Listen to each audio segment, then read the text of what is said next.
Hello, this is Charles Pinkston. I'm a Regional Extension Agent in Alabama, and we're excited to welcome you to our webinar today in the All Bugs, Good and Bad. And the webinar today is going to be on pesticide strategy, the good, the bad, and the ugly. And this is brought to you by Extension Communities of Practice of Imported Fire Ants, Urban IPM, Pesticide Environmental Stewardship, and the Alabama Cooperative Extension System, and the University of Georgia Center for Urban Agriculture. We are excited to have with us our speaker today is Kaci Buhl, and Kaci is a senior faculty research assistant at Oregon State University in the Department for Environmental and Molecular Toxicology. She's the coordinator for the National Pesticide Information Center, and she's going to be talking a little bit more about her background as she does the presentation. Encourage you to, if you have questions, to respond in the chat box to your left of your screen. So I'm going to turn it over to you now, Kaci. Thank you. All right, thank you for that introduction. This is Kaci Buhl. As questions come in on the chat box, I think we're going to kind of batch them up and deal with most of them toward the end unless something really jumps out at me. But I do have a pretty full presentation today, so I want to make sure and move through it at a good pace to be respectful of everyone's time. And I'm so grateful for your time and attention today. Thank you for showing up. They asked me originally to talk about pesticide safety in just about an hour, and I thought, how in the world am I going to cover that kind of broad topic in just an hour? So I'm going to talk about strategies going from beginning to end as you approach your growing season in the garden and as you move forward into the fall. So that's the approach we'll be taking. Most of my experience and background actually comes from working at the National Pesticide Information Center. I've worked there for over 10 years as a frontline specialist and as a coordinator, and I've talked to over 10,000 people myself over that amount of time, and I feel like I've heard it all, and I'm going to share a lot of those stories with you today. For those of you who haven't met me, I wanted to show you a little bit, give you an idea of who's talking. This is me. And in this picture, I'm weaving together some rabbit fencing with some deer fencing, just to underline the point that IPM is definitely my background. My master's degree is in IPM with an entomology focus from Michigan State, but I've been working in the pesticide world for the most part since I graduated over 10 years ago.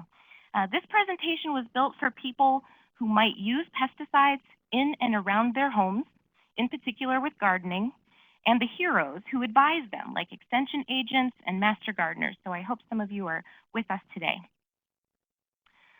I want to start with just a few slides so you understand where a lot of my background comes from, because it comes from NPIC and what kind of questions we receive.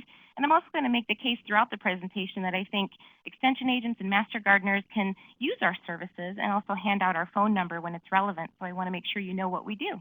We answer questions about the health effects of pesticides, the environmental fate and properties of pesticides. We answer questions about labels and regulations, pests, and potential IPM strategies. Our mission is to be a source of science-based information for anyone who inquires. We have a toll-free phone line that's open 8 to noon, and that's on the West Coast. If you're on the East Coast, that's 11 a.m. to 3 p.m., Monday through Friday. And we also respond to emails, voicemails, and social media inquiries within 1 day. Over time, at our maximum, we had up to 25,000 inquiries per year, and our webpage is getting over 5 million views per year, and that's real human eyeballs. If you count web hits, which sometimes can be computers coming in and hitting the server, that's 32 million. So it's very widely used, and we're proud of the website. I hope you have a chance to check it out at some point.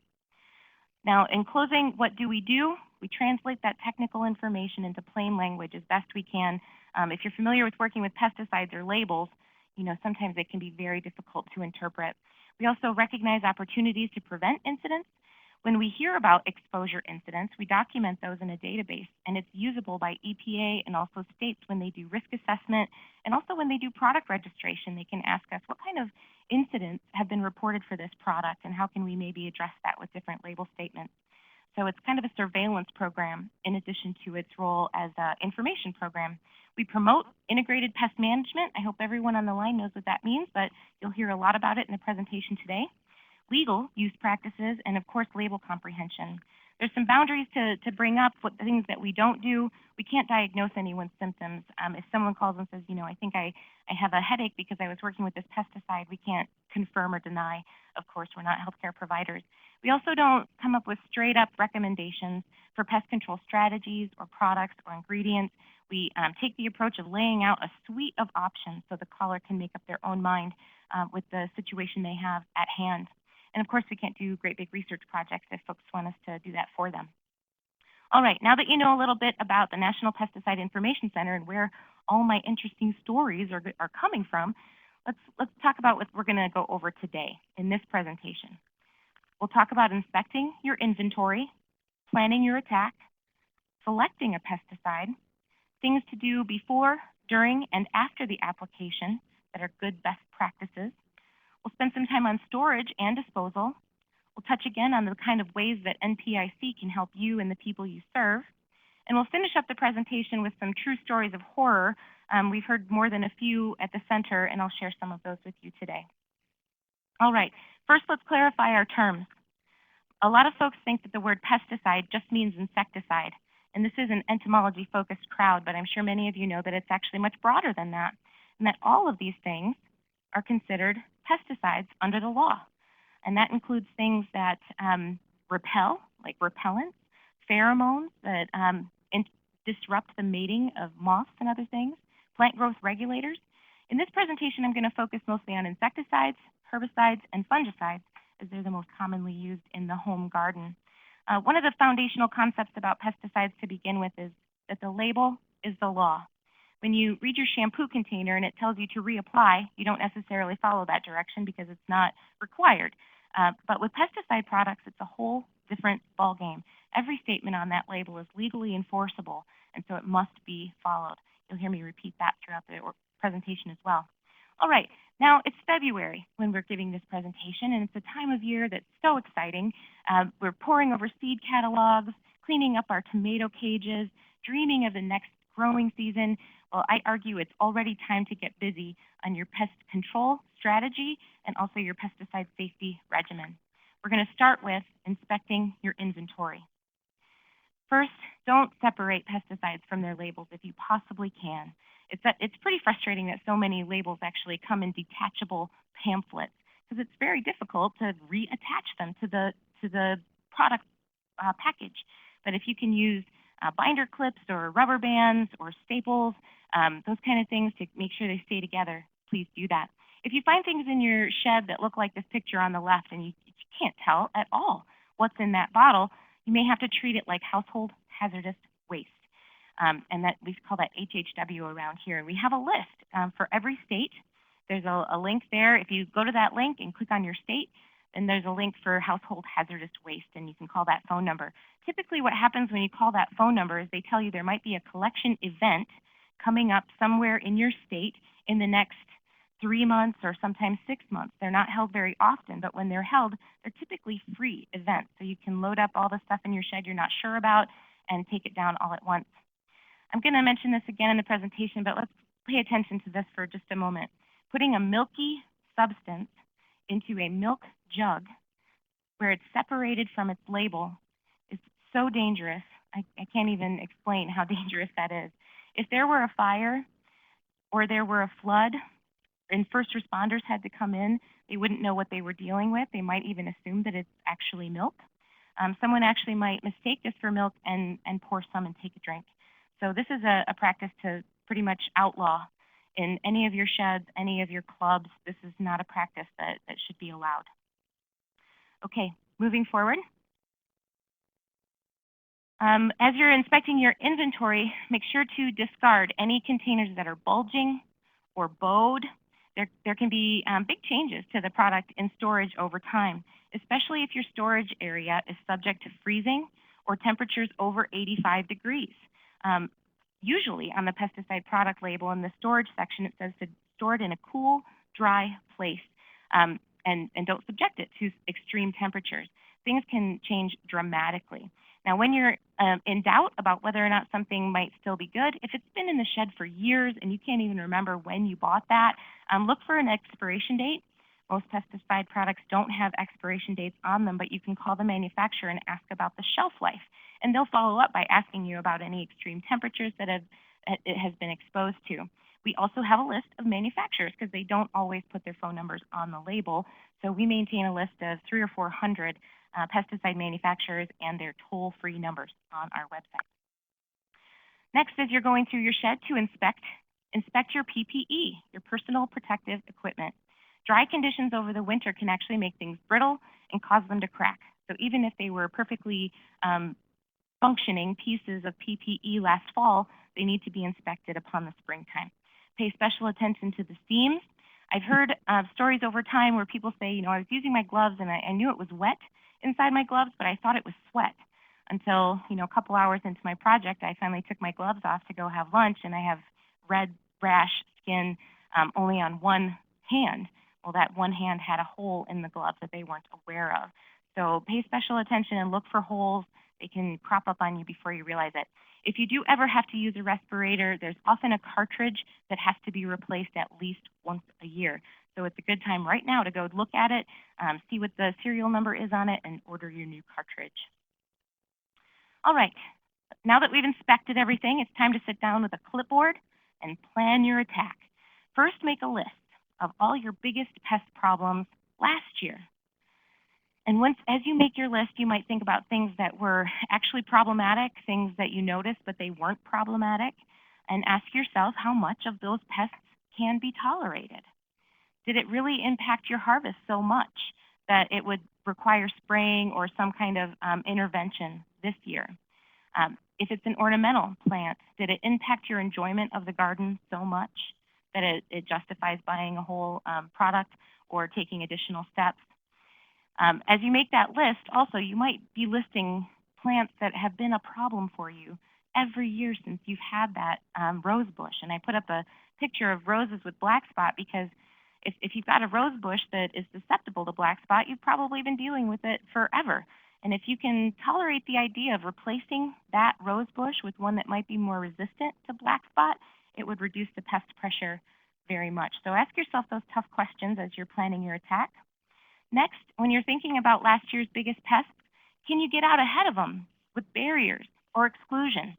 This is a barrier that's popular out in the Northwest for cucumber beetles, especially when plants are young and just seedlings and they're still that bright, fresh green, and they're so very susceptible and so very delicious to beetles.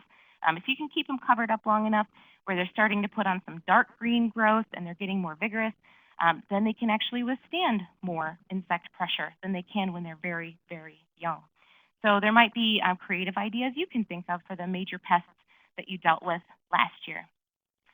Next, read up.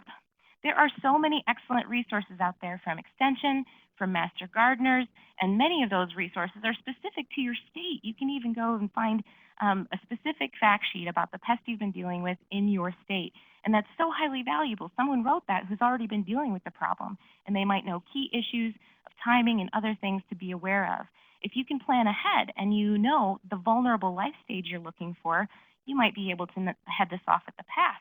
I put up a picture of scales because they do actually have a very susceptible life stage, and it's the very young runners.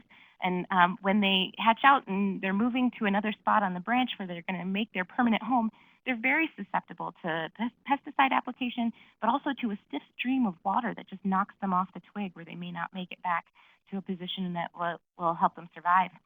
I put a picture up of slugs as well. If you struggled with slugs in your vegetables last year, once they get up into the canopy of your vegetable plants, you kind of lost the battle in terms of using baits if you think you want to use baits. There's no reason for them to come down the plant and enjoy those baits on the ground when they're already in hog heaven up in the canopy of your vegetables. So that's one that you can get out ahead of. And if you do want to use baits for slugs and snails, I encourage you to think about putting them under a board so that any pets or wildlife in the area can't have ready access to it. And it actually makes a nice trap for slugs and snails because they look for shelter as well. All right, now as you're planning your garden, think about maximizing the airflow. That will reduce your disease pressure over time. And when you're first planting, it looks very nice and open, but remember how very dense it can get when you get down to August and September. Many diseases are driven by the hours of leaf wetness. Literally, how many hours are the leaves wet? So if you plan your garden in such a fashion to help the dew dry as fast as it can, you'll lower your disease pressure. One thing that folks have told me is helpful is to orient your rows along with the prevailing wind in your area. So the wind will gently blow through the rows instead of being perpendicular to the rows. So that's one idea. All right, moving to the next section of our presentation today, selecting pesticides. First, the label must absolutely have the site of application listed. And when I say the site, if we're talking about vegetables, it has to have the specific type of vegetable plant listed. If you want to use it on tomatoes, it has to say tomatoes. If you want to use it on ornamental plants, sometimes it'll just be really broad and it might say all ornamentals, but often it's more specific and actually lists out the types of annuals and perennials that can be treated with that specific product. If it can only be used indoors, it's not meant for your garden, etc. Now with the pest, the label might actually list the pest that you're looking for. And if it does, you can be assured that the manufacturer has done some kind of testing at some point and it was effective at killing that pest. But we know that pesticide resistance can develop over time, so it's no guarantee. And it's prohibitive for them to test their pesticide product on every pest that might be possible. We know there's, thousands of different insect species, so it's not required. But there is one exception to that. If you're dealing with a vertebrate pest, a rodent, a mole, a gopher, you have to find a very specific species on the product label in order to use that product for that pest. That's just for rodents and rodenticides. Now, when you're looking at the label, also check for PPE. If you don't want to buy a chemical-resistant apron, then don't buy a product that requires you to wear one. So that's why it's important to read the whole label while you're standing in the store before you bring it home. And just to clarify something that a lot of folks have asked me over time, am I allowed to open up that label and peel back the hidden part of the label before I buy the product? The answer is yes, absolutely. And it would be irresponsible not to, because you really need to read that label before you decide to bring it home. So feel free. And usually they stick right back on. And if they don't, well, that was poor design, but it's not your fault. You still have to read the label. Another thing to consider as you're looking at the label is the signal word, which can be a key to telling you how toxic the product is as formulated in the bottle. If the signal word is caution, that means it's low in toxicity. Warning means moderate. Danger means high. We have a lot more specifics on our website about how these are derived. There are some rare products out there that don't have a signal word at all, and typically that's because they're so low in toxicity they're exempt from most of the product registration requirements. But typically you'll find one of these three words in all caps, and that's the way it applies to the product in the container as a whole, not just the active ingredient, but as a whole, including the solvents and everything else. All right, moving forward. Another thing to consider is pest specificity. Some examples of pest-specific products that I can share with you. Bacillus thuringiensis, if you get the variety Kristaki, it only kills caterpillars that eat it.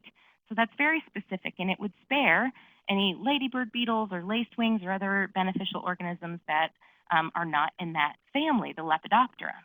Insecticidal soap is a little pest-specific in a different way. It works best to kill soft-bodied insects like aphids and whiteflies, whereas ground beetles or ladybird beetles would be more resistant to this type of product. Now, why do we want to think about pest specificity? Let's do a thought experiment. These leaves don't necessarily reflect just leaves. It might be a whole plant, and it might be your whole garden. So looking at the leaf all the way to the left, you have enough purple pests that you're concerned about it, and you decide to go ahead and spray a broad-spectrum insecticide. You've had predators that were present as well, mowing down on all those purple pests. The surviving predators after a broad-spectrum insecticide often starve because they don't have enough pests to keep them fed sufficiently for that population to grow. So predators are very often hit harder than the pests are by a broad-spectrum insecticide for that reason. And when you picture what happens next, pests have all the food they want. I mean, they've got all this plant material, so they start to rebound very quickly. Predators don't have everything they need because there's not an adequate pest population right away, so they lag behind. So often they describe this as pest resurgence. The pest numbers can be higher than they were before the pesticide application. So then you can find yourself in a position where you have to spray again when the resurgence happens, and possibly spray again, and maybe get on one of those unfortunate treadmills where you feel like you have no choice but to spray again and again. This can actually look different. Sometimes, let's do a different version of this thought experiment. We know that it's more complicated than that. Usually there's more than one pest in the garden and more than one predator. So let's imagine in this case that the red pest was pretty well under control until you killed its predators. And what you sprayed for in the first place was the purple pest, because that's the really numerous one in your garden.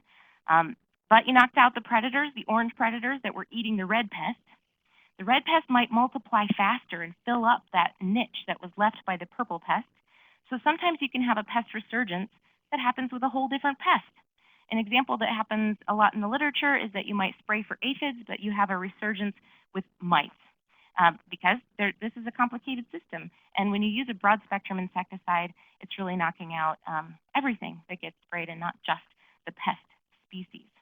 So which insecticides are broad spectrum? Things like, well, most of them are, essentially. The carbamates, like carbaryl, methomyl, the pyrethroids that are very popular for use in and around the home, they're broad spectrum. Neonicotinoids, which are becoming more popular for a systemic pest insecticides in the garden, those are very broad spectrum and particularly toxic to bees. And other insecticides like fipronil, pyrethrins, chlorfenapyr, some other ones. If you're not sure, you can always read the label and see if there's a big long list of insects that's killed by these by the product. And if it's still uncertain, you can always give us a call, and there's our 800 number again. Now let's come back and think about this thought experiment one more time. The first one, you have all these purple pests and you decide to spray your broad spectrum insecticide. You're essentially saying to the predators, you're fired. I know you're not going to make it back to a population level that's helpful to me and my garden to keep the purple pests under control. So you know what? I'm going to take it from here. Essentially, you're taking over their role. So you might be in a position to have to spray again and again as the pest populations boom without having predator pressure. So if you do find yourself in the position to spray again and again, we have to talk about pesticide resistance. So in pesticide resistance, you can think of it as just part of the genetic diversity of the pest population, the purple pest population. Some of them may just be naturally resistant because there is diversity in that population. So the resistant ones are represented by the red pests in this slide. So if you hit the population repeatedly with the same pesticide, it removes the susceptible individuals, allowing the resistant few to dominate. And over time, the population becomes overwhelmingly resistant to the pesticide that you've been applying. I'm sure many of you listening to this can relate to some of the ideas here that maybe a pesticide worked well early in the season, but further into the season, it didn't seem to do much at all. And this is what could have been happening. So how do you address pesticide resistance? First, if a pesticide product failed to work in the past, we need to look it up and do some research because it's possible you have resistance. These are 3 posters, one for insecticides, fungicides, and herbicides, that put active ingredients into mode of action groups.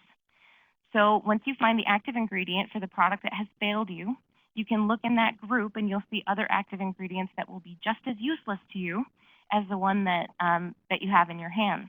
Don't bother trying another product in the same group. Consider combination products that have active ingredients from more than one mode of action group. And if you need help, always you can call NPIC for help deciphering this stuff. I want to show you an example of this insecticide poster. And please don't be intimidated by we can just ignore the molecular structures and focus in on the active ingredients, the names. Now I'm going to use a little pointer here to help me out. So, for example, if you were using malathion to address a problem, or chlorpyrifos or acephate, which was a very popular systemic in the past, and it stopped working, then you might as well not try carbaryl or methomyl or anything else in group 1, because resistance would be, it's called cross-resistance or co-resistance, and it would work because they both work on the same mode of action. Another example that often blows people's minds, if you've been working with pyrethroids, and many of us do, permethrin is the active ingredient we get most questions about here at our center. If you're finding resistance to permethrin in your garden, those same bugs would be resistant to DDT because they both act on the same part of the nervous system, the sodium channels along the trunk of the axon in the nervous system. So one of the things that I hear often when people call about bed bugs, they're desperate, they've tried a lot of things, including pyrethroids, nothing is working, I just need to get myself some DDT. And it's tough when I tell them, actually, if they're resistant to pyrethroids, they will also be resistant to DDT. They're in that same class. So I hope that demonstrates the idea of picking something in a different mode of action class. All right, moving on, more to think about with pest specificity. Let's talk about herbicides for a moment. Some kill broadleaf plants, and they're tolerated by grassy species. Others kill grassy species, and they're tolerated by broadleaf plants. The non-selective weed killers don't care. They're just going to kill plant tissue on contact. And those are some examples of the non-selective weed killers provided right there. So my shortcut for how to determine grassy versus broadleaf is to look at the veins of the leaves. If they're netted, most often you can assume that means broadleaf, and if they're parallel, you can assume that means grassy. There's, of course, some other things to tell monocots from dicots, but this is my quick shortcut for folks. All right, picking the right weed killer, even more to think about. A pre-plant weed killer is something that often they use to burn down an area and kill everything that's there, but that you want to be able to plant into that soil very soon afterwards. So it has to be some kind of herbicide that won't be active on the sensitive little seeds that come afterwards. A pre-emergent herbicide makes a barrier on the top of the soil. It makes a blanket through which it's very difficult for germinating seedlings to burst. When their tissue comes in contact with that barrier, the tissue is so sensitive and light green and barely, making it already that it doesn't make it through that penetration phase.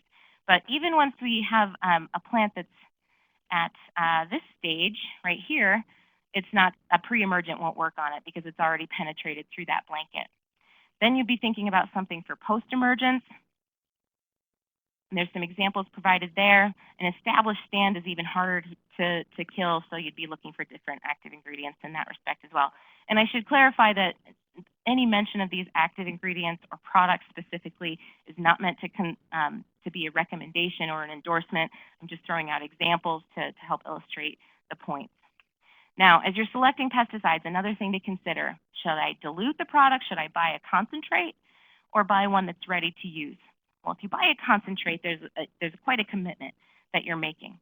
You might have to have a backpack sprayer, a B&G sprayer. They call them a lot of different things, but you would probably want to consider keeping one sprayer for herbicides or weed killers and a whole separate one for insecticides.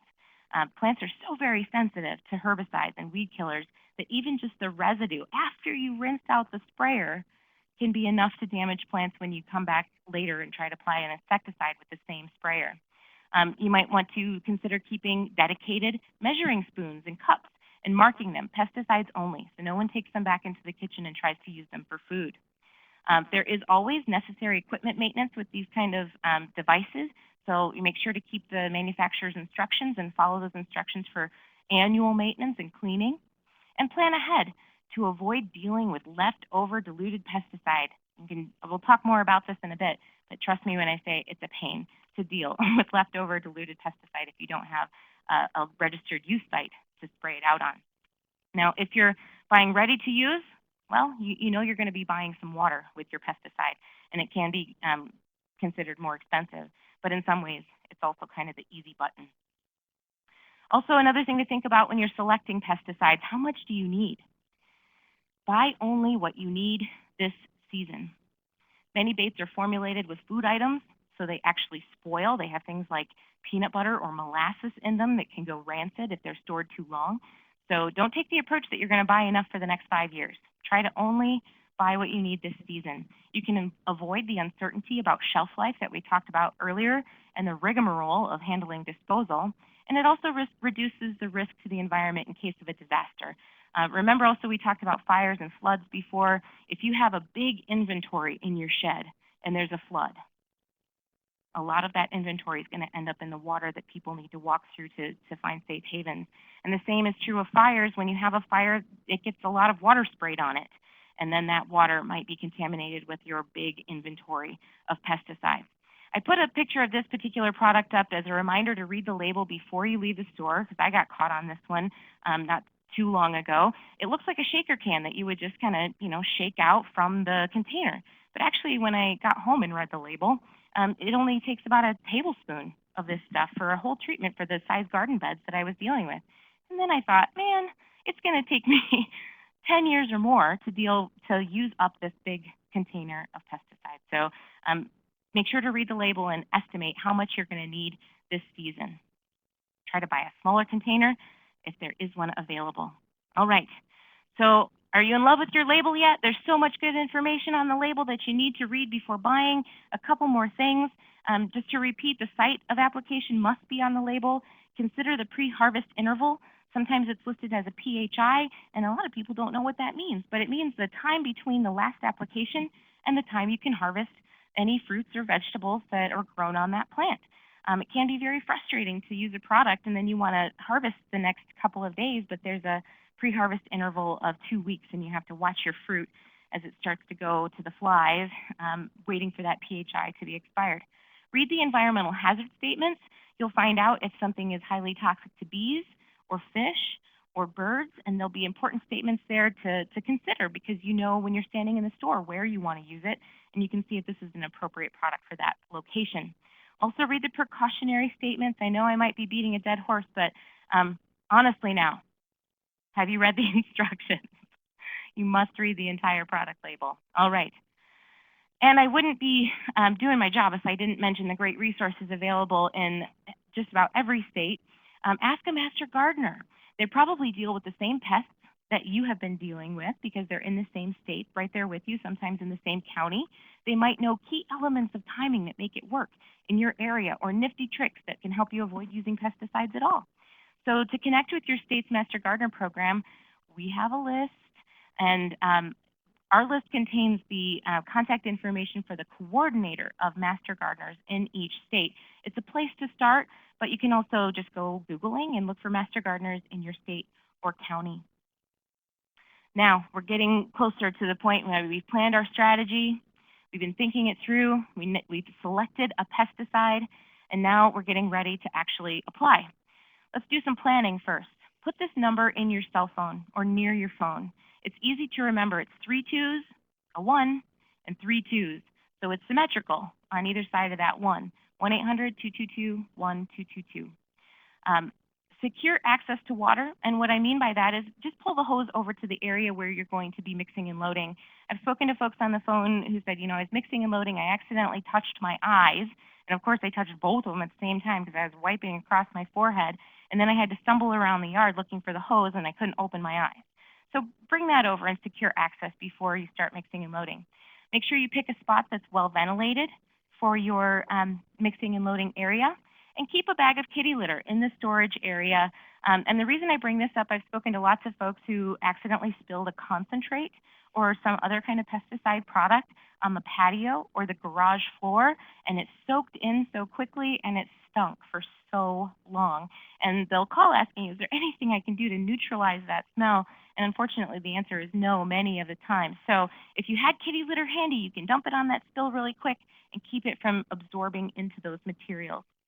The day before you're ready to spray, if you don't know how many gallons you're going to need from prior experience, spray the target area just as you would the next day, but use plain water to see how many gallons you're going to need. That'll help you avoid the problem of leftover diluted pesticide if you are diluting. All right, now we're ready. Survey the scene. Take a look at the area around your garden or your yard where you're planning to make the application. Identify the air intake for the home. A lot of times it's on an air conditioner, especially in the summer. There's a big air intake spot. You can just turn that off for the duration of the application. Close windows and doors. Think about pet bowls, toys, bird baths, anything that people or animals might put their mouths on later as a good idea to cover or remove. Be aware of the water table and the soil type. If you're a gardener in this area, you probably know how deep you have to dig to find water and whether your soils are sandy. That's important to remember because some pesticides can be a groundwater risk. And that'll be in the environmental hazards section of your label to keep in mind. Avoid spraying near storm drains or riparian areas.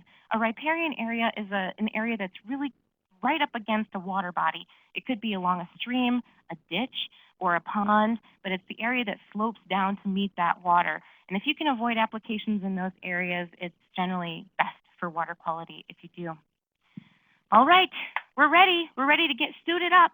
The minimum the personal protective equipment that you need is long pants, long sleeves, shoes, and socks.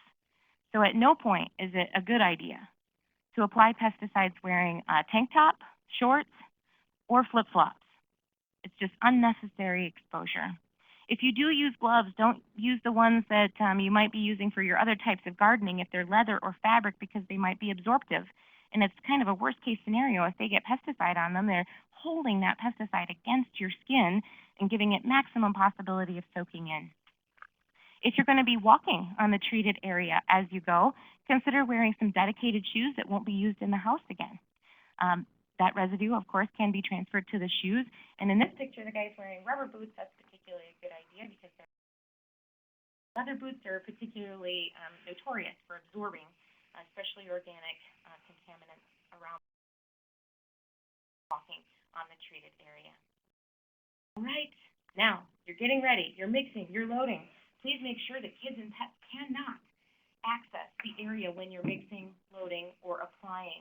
Not that you just don't think they'll access or you're going to keep an eye on the area, but that they cannot. You've closed the gate, you've tied up the dog on the other side of the house. That's what I'm getting at. Because I've spoken to way too many people who were doing the mixing and loading outside and the phone rings. So they run inside and answer the phone, and when they come back, something horrendous has happened. Maybe the dog knocked over a bottle of concentrate on the patio, or maybe they're eating all the bait that you were just getting ready to apply.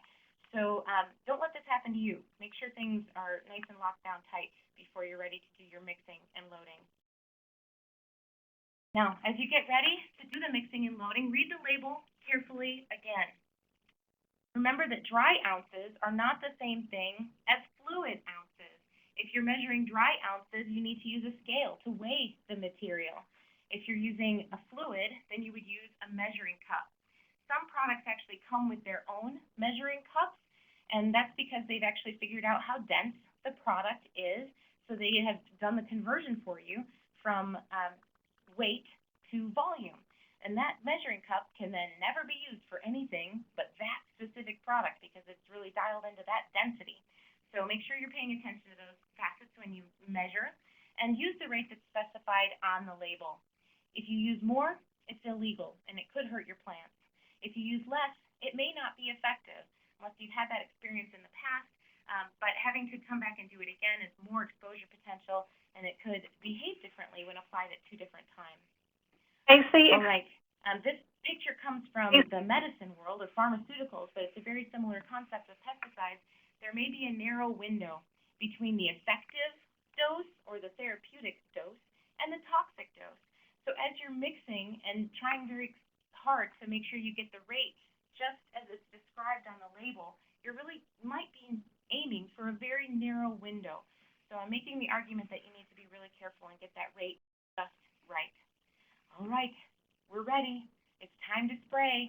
Now, avoid applications to hard surfaces. If you're near a sidewalk or near the side of the building and that's not your application site, be careful not to spray those hard surfaces because I can very easily run off of those surfaces, and it will also much faster evaporate off of those surfaces. So if you're dealing with volatile herbicides, they'll volatilize off those hot surfaces faster and potentially damage plants nearby. Pesticides can easily run off. Position yourself upwind whenever possible. I've also spoken to way too many people who got ready, did everything right. They're wearing all the, and the wind just blows the material. Burning nose, burning eyes, and that's no fun. So pay attention to the wind before you get started. And this slide speaks for itself. Just don't, okay? Just don't do this. If the pesticide is falling down on your hat, that's a bad idea. Don't do this ever. All right, now after the application, right afterwards, wash your gloves. before taking them off. If you wash them first, you can hang them up. They're ready to dry, and they're ready for you to handle the next time.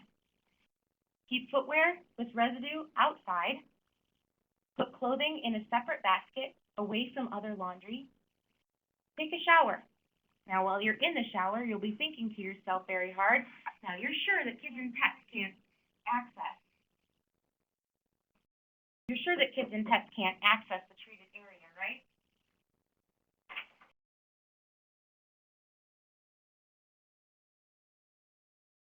I've just been told that the volume might have dropped off, so let me see if I can do anything about that. I can move my mouthpiece a little closer. I hope that helps.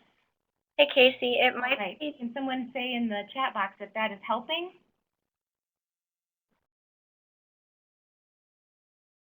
Kaci, if it doesn't help, it might. Are you able to hear me a little bit better? Not greatly. I'm not sure what else I can do to change the situation. I'll keep charging ahead, and hopefully those of you listening on your computers might be able to turn it up on your local speakers. Hey, Kaci. All right, I've moved that just as close as I can, and I will also speak up. All right, now, after we've gone through all those precautions and things that you should be aware of, you might be thinking, this doesn't apply to me because I only use organic products. Well, they are still pesticides. Essential oils can cause allergic reactions, burning eyes, and respiratory irritation. They can also be really hard on application equipment, so it's still important to pay attention to how you're storing those. More applications might be required for some of the organic products, which can lead to higher exposures over time, especially if you're not wearing PPE and applying those weekly or more.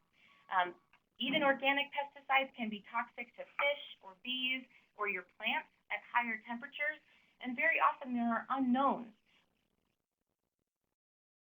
All right, I'm going to try something else. They're saying using my phone without my headset, so I'll switch to that just a second.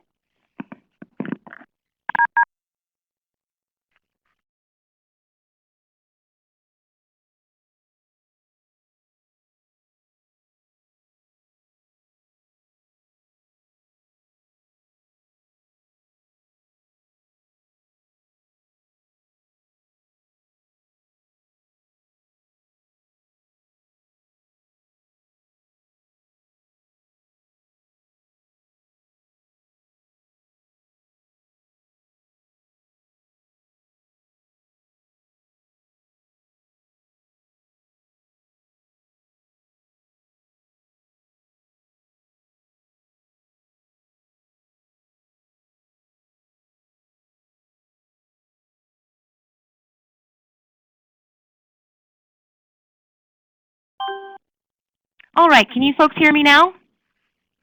Yep, sounds good. Okay, good. I'm going to continue at this point. I'm sorry for that disruption. I had to hang up and dial back into the phone number. All right, now that you've made the application, some information about what to expect. If you've applied a protective fungicide, it's only going to work on the plant surfaces that were sprayed today. If you have new growth coming on, and you know how fast that can happen, especially with zucchini and plants like that, that new growth will be unprotected. If you're using herbicides, it can take time to kill plants, sometimes up to 2 weeks. So make sure to read your label, and if you're still not sure, you can always call NPIC. I've spoken to too many people on the phones over time that will use a weed killer, and if those weeds aren't dead the next day, they try spraying again and again, and that's just unnecessary exposure to the environment and to you. Also, some insecticides may be slow to work. You may not see dead bugs right away. Now, what to do with leftover solution? Use it up on an approved application site.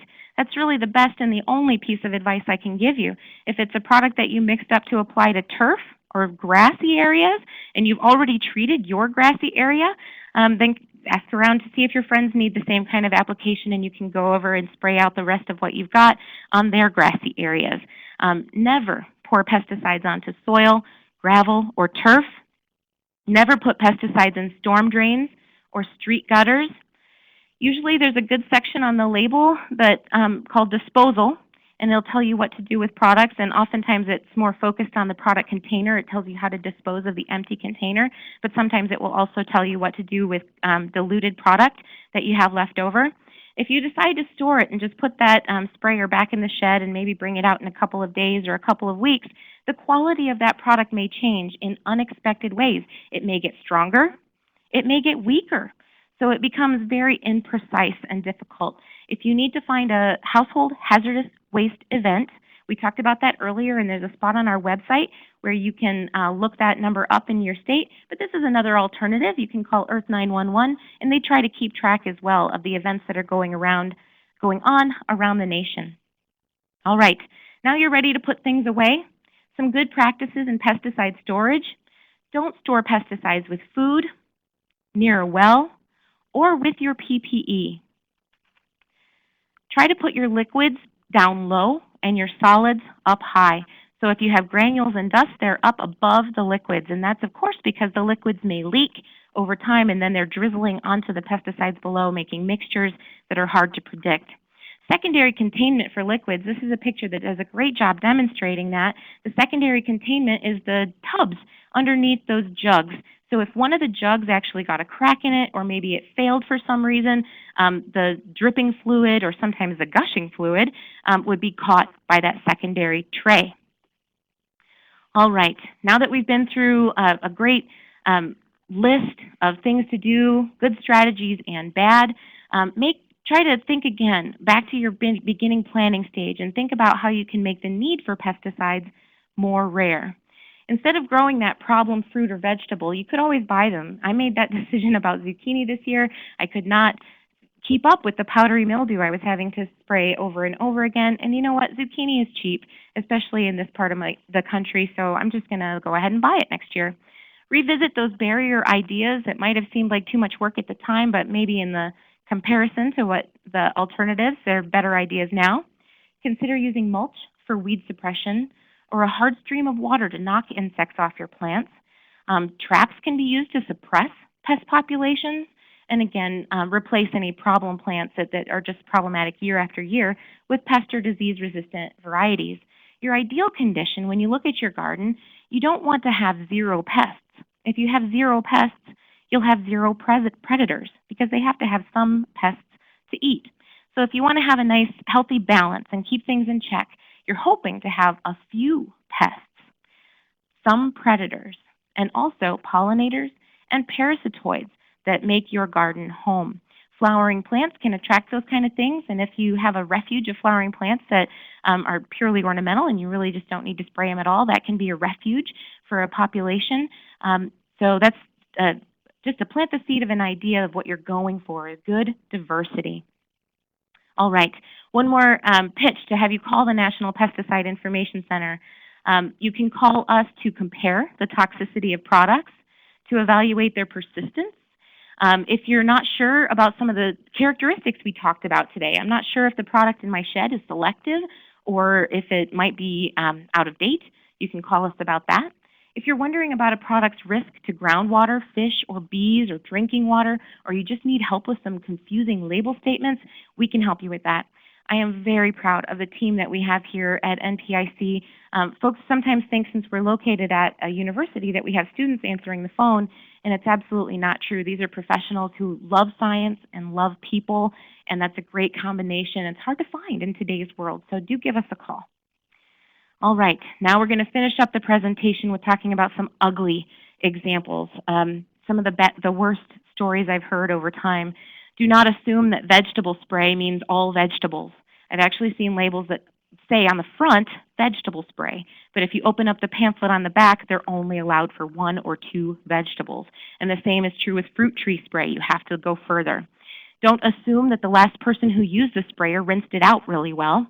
Don't assume that your plants will be hardy enough to take small amounts of herbicide. They can be damaged easily, especially grapes, tomatoes, potatoes, things in the Solanaceae. And also, please don't assume that you don't need to wash up because you didn't get any on you. I've spoken to folks over time who say, you know, I didn't think I got any of that product on me. I didn't shower that night, and the next morning I woke up with the exposed area of my skin, everywhere that wasn't covered with a t-shirt, is red and inflamed. So there might be residue sitting on your skin that you are not aware of.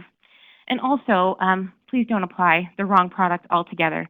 Every summer, we hear from people who accidentally sprayed their prize roses with herbicide, and they're just beside themselves about how to counteract the situation, and sometimes it cannot be counteracted. We also hear from people every year that accidentally used a product meant for ornamentals on their vegetable garden, and sometimes their entire vegetable garden. And then they're in the awful position of having to decide, do I have to discard all my fruits and vegetables because they have this illegal pesticide on them, or am I going to take a chance? If I take a chance for me and my family, am I still willing to share these with my neighbors like I normally would? And it's just heart-wrenching. So please be careful and avoid that. Also, some things to be aware of. Treated wood is treated with pesticides. That's what treated means. And some of them are more risky than others. In particular, railroad ties should not be used in gardening because creosote, or penachlorophenol, can be carcinogenic, and they can sometimes, in small amounts, be taken up by plants. Now, if you already have a garden bed like this, there are things you can do. You can put in liners of landscape fabric to keep the roots and the railroad ties separate. All right, next, mothballs. They're gaseous pesticides, and they're only allowed to be used in airtight containers for that reason. They fill up the container with insecticide gas, and when they reach a toxic enough concentration, it kills the clothes moths that might be in that container. We've heard from hundreds of gardeners who try to use mothballs to deter cats, dogs from scratching around in their garden, snakes, all kinds of things, and the risk is not worth it. For one thing, it's illegal, and for another thing, it's available to pets, wildlife, and children. If a child picks up a mothball and puts it in their mouth, it's a trip to the emergency room, and it's just not worth that risk to be having them strewn about around your yard or around your garden. Pool chemicals are often pesticides. We hear from people every year who go to put one of the tablets in the pool and they put their face too close to it and get a big whiff of chlorine gas, which burns. It burns in the lungs, so make sure your face is away from that when you put them in. With foggers, I'm not sure where to start. There's so many ways foggers can go wrong. First of all, don't use too many. Hang a sign on your door. The reason to hang a sign on your door that says insecticide is that many times this has happened where a neighbor calls and says, I think there's a fire in my neighbor's apartment or in my neighbor's house. The fire department comes and they see what looks like smoke inside and they charge in and they get a big face full of insecticide. And also, of course, follow the label. Turn off your ignition sources so something like this doesn't happen to you. A woman set off 24 bug bombs at once, causing an explosion that partially collapsed a Manhattan building. This one happened in 2003, but as long as I've been doing this work for 10 years or more, it seems like we hear one of these stories just about every year and sometimes more. So that's a serious precaution on the label. It's not being alarmist. Also, some of the ugly things that we've heard about people treating for bed bugs. I think bed bugs in particular, they affect the way people sleep and maybe affect their good judgment because we've heard about people using heavy-duty pesticides, applying it to their own skin, sometimes applying it to the skin of their children, and we're talking about daily. Long-canceled pesticides being used in homes. For example, Aldrin, an organochlorine that we haven't used since the 70s, I believe. Piling on, where they apply pesticides over and over again at too high rates.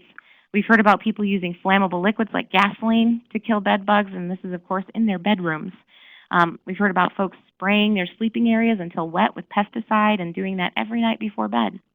And we've heard of at least one human death that was related to pesticide misuse for bed bug control. So this is serious business. Those of you that are on the call today, if you do get calls from people about bed bugs, one of the early things you should bring up is that the label is the law and you can make the problem worse and put yourself in more danger if you do misuse pesticides. Now, my brother is afraid of insects and he often says, kill it with fire. Well, here are some great examples of why that's a horrible idea. As much as you might be afraid of the bugs or the spiders or whatever it might be, snakes in the bottom example, it's not worth burning your house down, of course. And lastly, the most ugly example. I started with this example and I'm going to finish it with it. The ugliest thing you can do is put pesticides in a container that could be confused for food or beverages. But in Poison Center data, over 1,400 times from 98 to 2009, they heard about poisonings caused by this practice, and at least 12 deaths were related to pesticides in that time. We talked earlier about how tempting it can be if you get a pesticide product and you have more than you can ever use. that you might want to share some with your neighbors. Well, I'm going to tell you today, take the pesticide product over to your neighbor in its container, in its original container with its label, and then go pick it up when they're done using it. The risk to life and limb from putting it in a container like this is just not worth it, so please don't do that ever. All right, now that we've talked about the good, the bad, and the ugly, let's have some time for questions.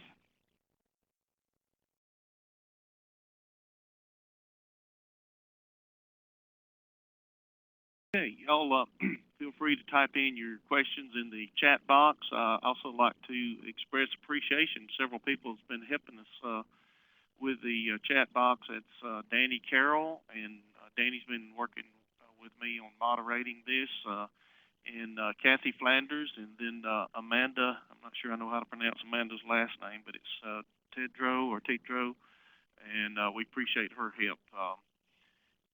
Again, there's Kaci's contact information on the screen, and I'm going to flip over to the next one. We have a short survey that we'd like you to complete.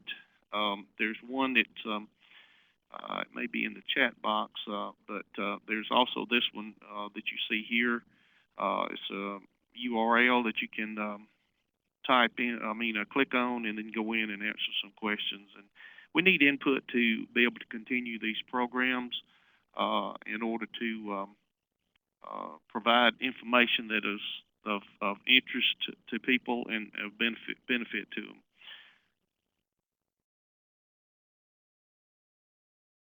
And we appreciate you, Kaci. You did a tremendous job. You covered a lot of information in a short period of time. So. Well, good. I'm glad. And I'm so sorry for the audio problems. I hope it wasn't going on too long. Oh, no. Oh, it was fine. We hated to interrupt you. That's all right. Charles and Danny, I see quite a few questions in the chat box. I'm going to type in the location of where this webinar will be, the recording of this webinar will appear. I will put that in. But there are a number of questions. Okay. I see one question. Any possibility that organophosphates will ever come back?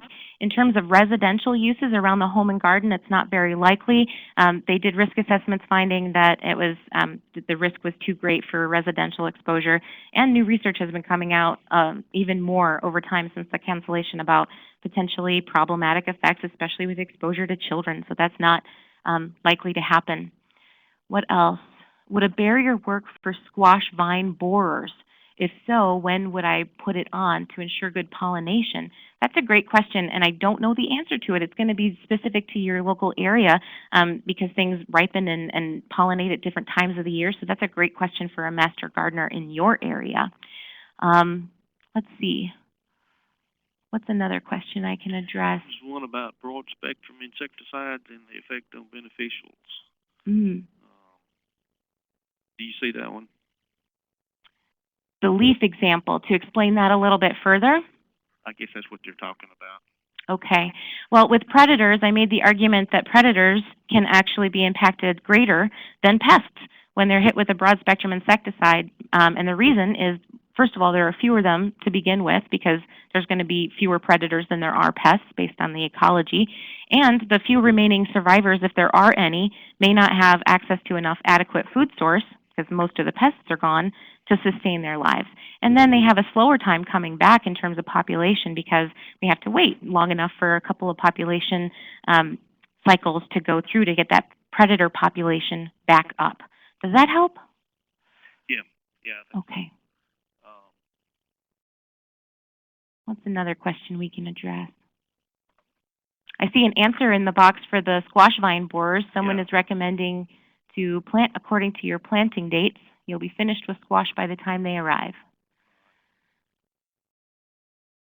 Okay. Exclusion's not a good idea there. Okay.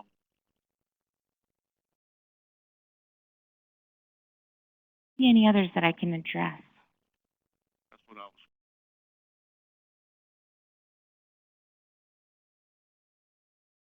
Well, they are looking for more questions. We have a few questions that we'd like to ask you with our poll system. So if Suzanne has a chance to post our poll questions for us, we'd appreciate that.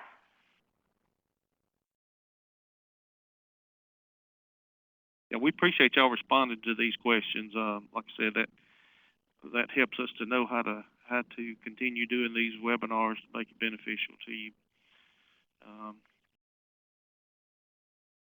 We're running low on time, but we just, like I said, this is appreciate everybody's patience during the little time when we had a little bit of audio issues, but we appreciate Kaci especially.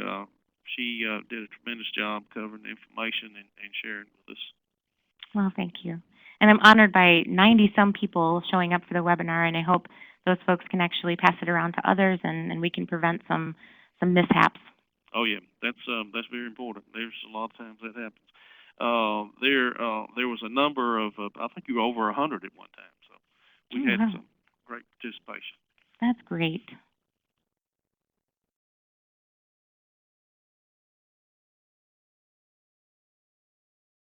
Again, we appreciate our Danny Carroll. She's a regional extension agent with Alabama Cooperative Extension System, and Kathy Flanders, an entomologist with Alabama Cooperative Extension System, helping us, as well as Amanda.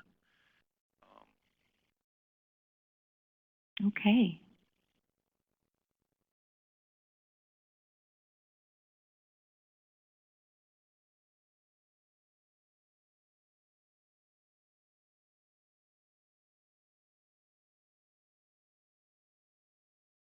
Leaf pest predator.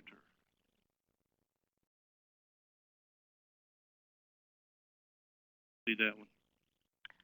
I think I tried to respond to that one earlier with the re-explanation. But if that person wants to contact me directly, I'd be happy to talk about it further. That's a good reminder there from Utah Extension. If you need help identifying a pest, contact your local extension office. Right. That's what we're here for. That's great. We're here to provide research-based information. Mm-hmm. And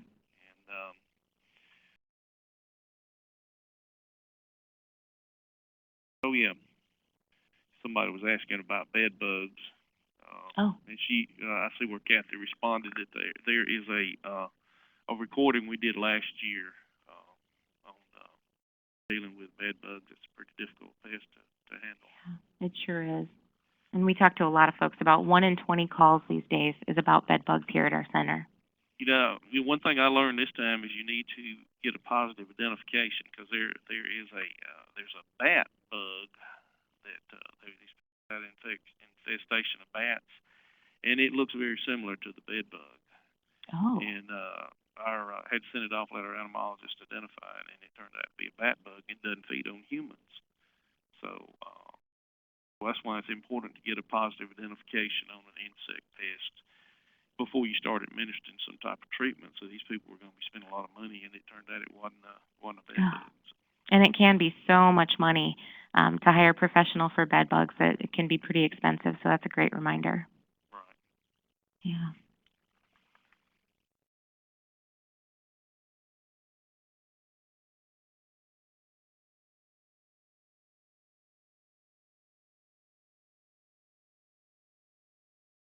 Hey, Kathy, you still there? I'm still here, Charles. Yeah. How long do we go on a little longer, or what? I didn't know if we had a cutoff. I think you decide. Oh, okay. You see any more questions there that you think she needs to respond to? Oh, someone asked about printing slides from the presentation. You're welcome to send me an email, and I'll just send you the PowerPoint presentation so you can print them off in handout style or any style you'd like. I'm honored that you'd like them. So my email address was on a previous slide, so you can pop right back to it when the recording is up. Do you know, Charles, when the recording will be live? Can I jump in and say that it should be up by Monday at noontime? There's a little bit of a lag before we can get at the URL, but as soon as we can get it, we'll post it. Okay, great. We again, we appreciate all the sponsors that sponsored the webinar. The E-Extension Communities of Practice supported fire ants, Urban IPM, Pesticide Environmental Stewardship and the Alabama Cooperative Extension System, as well as University of Georgia Center for Urban Agriculture. So I guess we probably just wrap it up now. So looks like it's slowing down on some of the questions coming in. So we appreciate y'all joining us. Remember to help us out and complete the survey at the conclusion of the last slide there. Just click on that link and it'll carry you to it. So thank you again, Kaci, for presenting and did a tremendous job, and appreciate everybody joining us for this program. Oh, thank you. And thanks to everyone in attendance.